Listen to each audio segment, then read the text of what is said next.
In the name of Allah, the most gracious, the most merciful. All thanks and praise be to Allah, the Lord of the mankind. Our dear students, sons and daughters, peace be upon you all and good morning. It's an English session for grade 3rd secondary scientific and literary section, unit 1 and complete lesson 5. Talking about the past, may, might, must and can't. Last session we talked about may, might, must and can't in the past. Or the present. I think we are talking about the present only. But what the meaning of must and can't, may, might? We use must and can when we are sure. Must when we are sure positively, can't when we are sure negatively. May and might when we are less sure. A writer or a speaker can show how certain or uncertain in the past by using subject,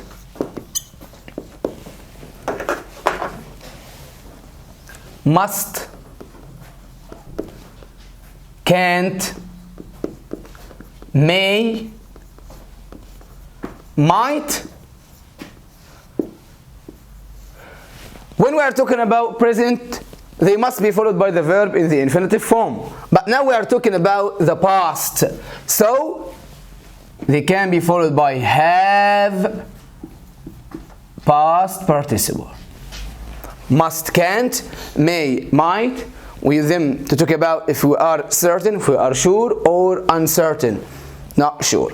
Must, can't, may, might in the past followed by have plus past participle. For example,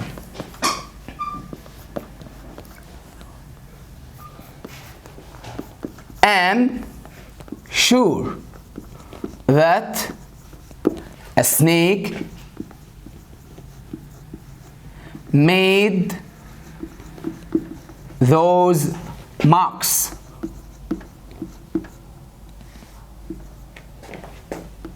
On the sand.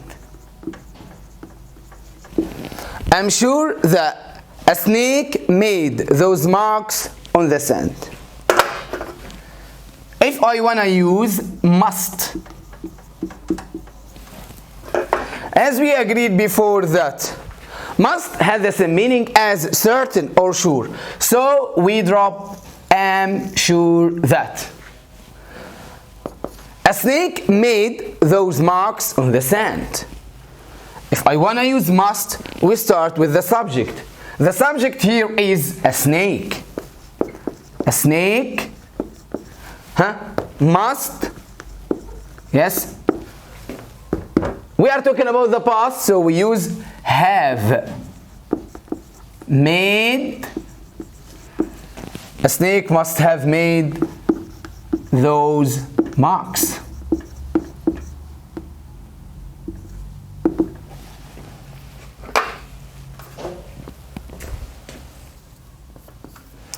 I'm sure that has the same meaning as must, so we drop I'm sure that.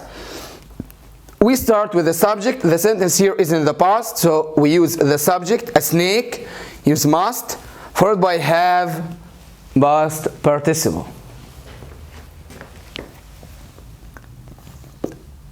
Ahmed got bad marks. Am not sure. So here we can use might.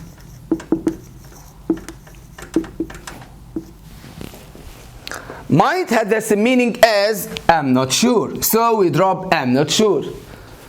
To change the sentence using might, we start with the subject. The subject here is Ahmed. Use might, followed by have, plus the past participle form of the verb is got. Ahmed might have got bad marks.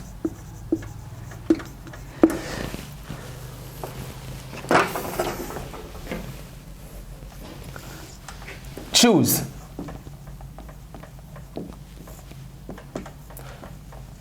My wife didn't have sugar or butter. My wife didn't have sugar or butter. So she space a cake.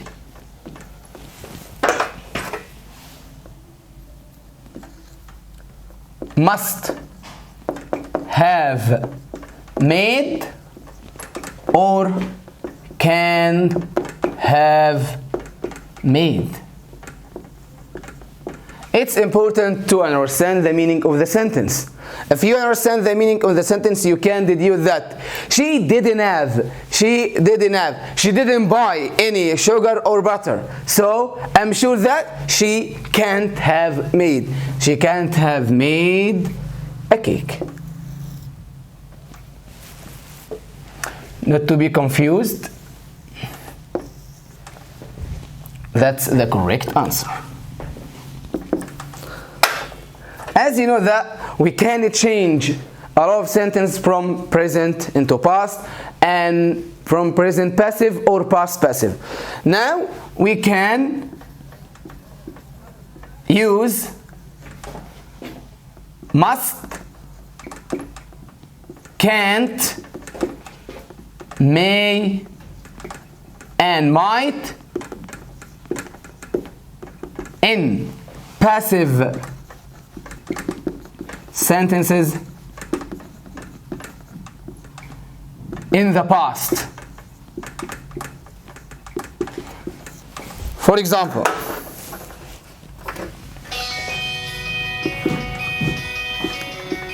she can't have made a cake. She can't have made a cake. Can, she, subject, can't have made, verb, a cake is an object. To change the sentence into passive, it's important to start with an object. Object must, can't, may, and might,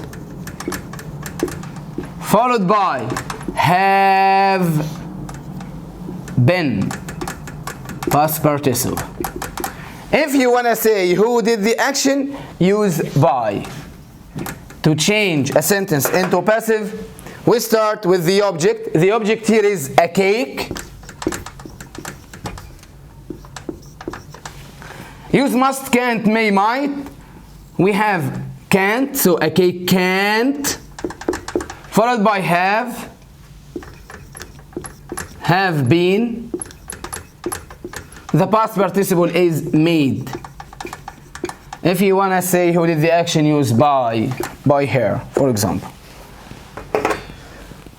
So when we are talking about the past, we can use must, might, can't, and may, followed by have, past participle. We can change these sentences into passive. When we change them into passive, we start with the object, followed by must, can't, may, might, have been, past participle. If you want to say who did the action, use by. Thanks for listening and goodbye.